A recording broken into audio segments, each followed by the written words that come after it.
Eu acho que o momento é de união. Eu acho que o momento é continuar abraçando o time e torcer, incentivar e fazer o máximo para que o Palmeiras seja campeão brasileiro. Eu acho que não é momento de duras críticas contra esse time.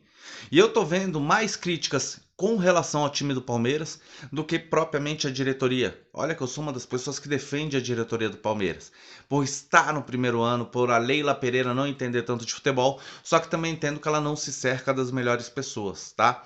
Eu definitivamente estou voltando a fazer vídeos, vai ser vídeos diários, pode ser aqui na minha casa, estudando ou não, como pode ser da rua. Surgiu alguma informação, surgiu alguma notícia, mais notícia do que informação, a gente vai trazer aqui para vocês, tá?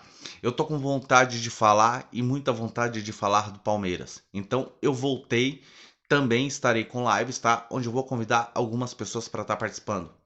Eu quero começar com alguns vídeos aleatórios, né? Principalmente nesse daqui, falar algumas coisas aleatórias sobre um contexto de tudo que aconteceu hoje e dentro da semana, inclusive a eliminação da Libertadores. Então acho que o vídeo vai ficar um pouco longo. Antes de dar continuidade, quero pedir você aí que inscreva-se, curta, compartilhe aqui no comentário, deixe o que você achou do vídeo e o que você acha dos assuntos abordados. Primeiro eu quero comentar sobre o Rony, tá? O Rony, para mim, é um jogador que já se pagou. Eu acho que é um cara que já caiu na graça de muitos torcedores palmeirenses e olha que foi um cara muito criticado assim que chega. Se a gente parar para observar, o Rony chega em janeiro ou fevereiro de 2020 e começa a jogar bem só em novembro.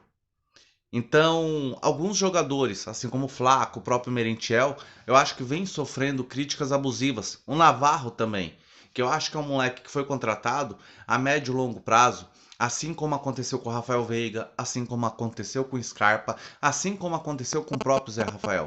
Então, eu acho que às vezes a gente ter um pouco de calma faz com que às vezes a gente colhe frutos futuros. Se a gente não tiver um pouco de calma, a gente não vai colher esses frutos. Vale lembrar que recentemente jogador como Rony, Scarpa e Rafael Veiga quase foram envolvidos numa troca com o Jean-Pierre. Imaginem só se isso tivesse acontecido. Será que a gente seria bicampeão da Libertadores? Então, eu penso dessa forma e gostaria de saber da forma que você pensa. Você acha que o Rony deve ser vendido? Na América do Sul inteira, o Rony é o principal jogador do Palmeiras. Eu acho que é um cara que já se pagou. Se for pro Rony ficar descontente no Palmeiras, eu venderia. Porque realmente, 5 vezes o salário que ele ganha no Palmeiras é uma oportunidade absurda pro cara. Mas os valores que podem ser entregues pro Palmeiras, será que a gente vai conseguir contratar um jogador que entrega o que o Rony entrega pro Palmeiras? Eu tenho certeza absoluta que não. Porque o Rony está muito fatiado. 25% para ele, 35% para a equipe do Atlético Paranaense, 60% do Palmeiras. Então, desses 77, 78 milhões, o Palmeiras não ficaria praticamente nem com investimento em cima do Rony, ou apenas recuperaria esse investimento, tá? Agora eu quero falar também sobre o Abel Ferreira. Eu tive até pessoas inscritas no canal que perguntou: Lucas, vamos perder o Abel Ferreira? E eu achei ele um sujeito homem, um profissional do cacete, velho. Ele comete seus erros, mas eu acho que é um cara que mais acerta do que erra. E olha como ele acerta, viu? Vejo muitos torcedores criticando ele, vejo um cara muito criticado pela imprensa e grande parte da imprensa, inclusive, está desesperada querendo que ele saia logo. Porque grande parte da imprensa brasileira não quer ver o Palmeiras onde está. Eles querem ver o Palmeiras bem, mas não melhor do que Corinthians, não melhor do que Flamengo.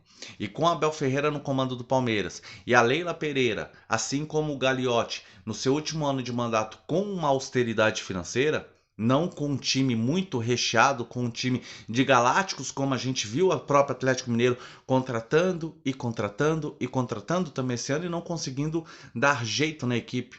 Olha onde está o Atlético Mineiro na posição na tabela do Campeonato Brasileiro. Olha onde ficou o Atlético Mineiro na Libertadores e na Copa do Brasil. Então será que contratar jogadores renomados sempre também é o caminho do sucesso? Ano passado deu certo. E essa temporada? A culpa foi apenas técnico? Eu acho que não.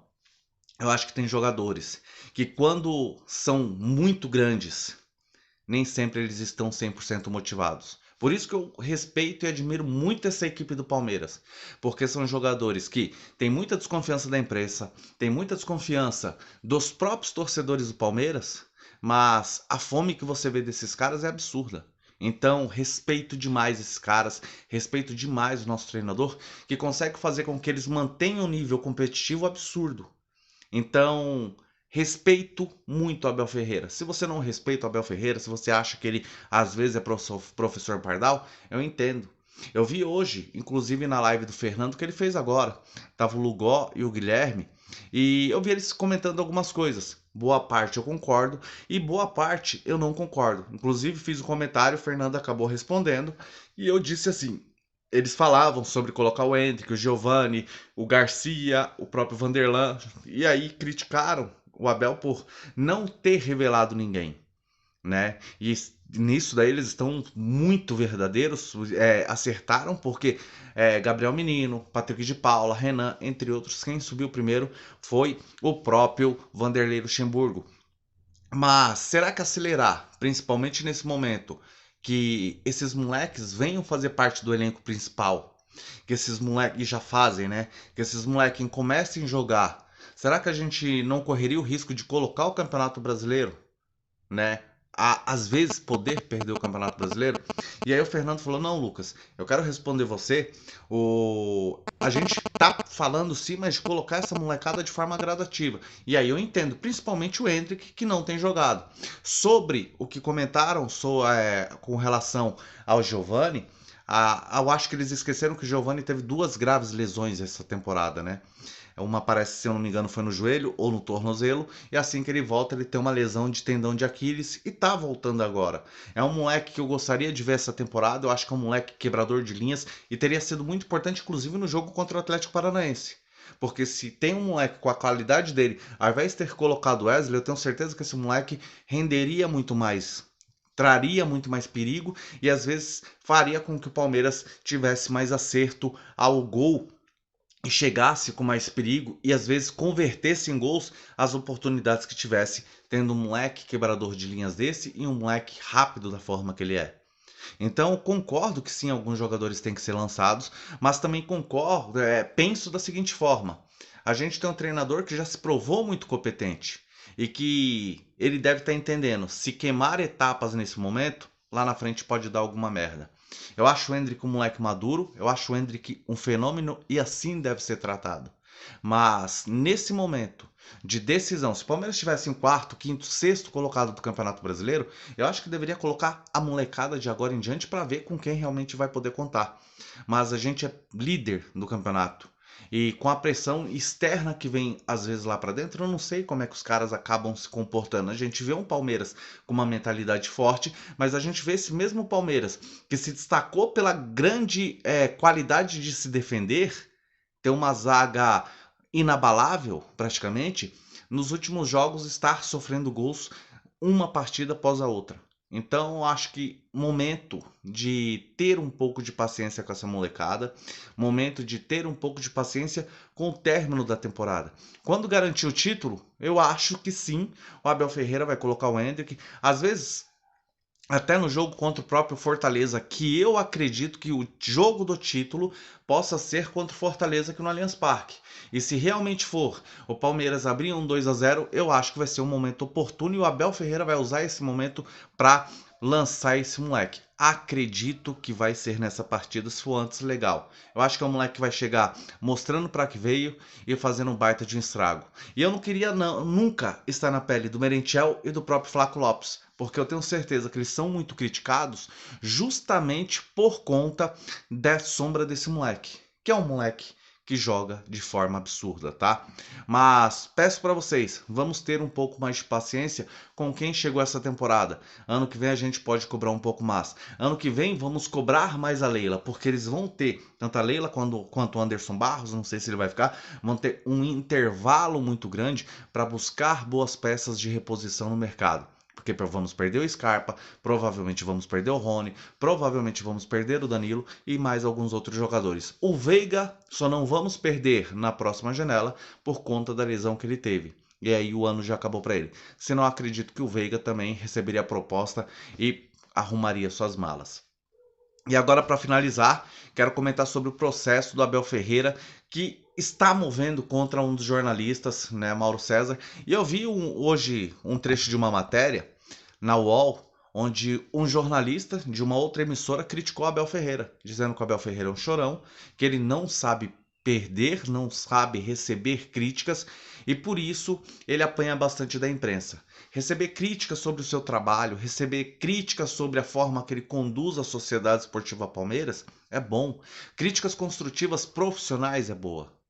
Agora, eu vejo grande corporativismo da imprensa ao fazer o que fazem. Quando o Morsa ofendeu o Abel Ferreira da maneira que acabou ofendendo, eu não vi a imprensa vir fazer um trecho para criticar o Morsa, porque ele atacou o pessoal. Quando o Neto falou também do Abel Ferreira, e hoje o Neto ele diz que a menção que ele fez, ele disse, eu não posso garantir que ele teve a intenção de balançar o negócio para a mãe do Abel Ferreira, tá? Mas muitas pessoas, assim como eu, entendeu aquilo como uma certa ofensa.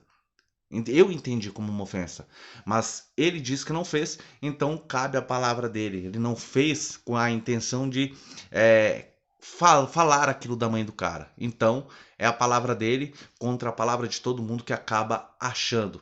E o Abel Ferreira não processou. O Abel Ferreira não processou Morsa. O Abel Ferreira não processou outros tantos jornalistas que foram xenofóbicos, que atacaram o pessoal do Abel e não o profissional.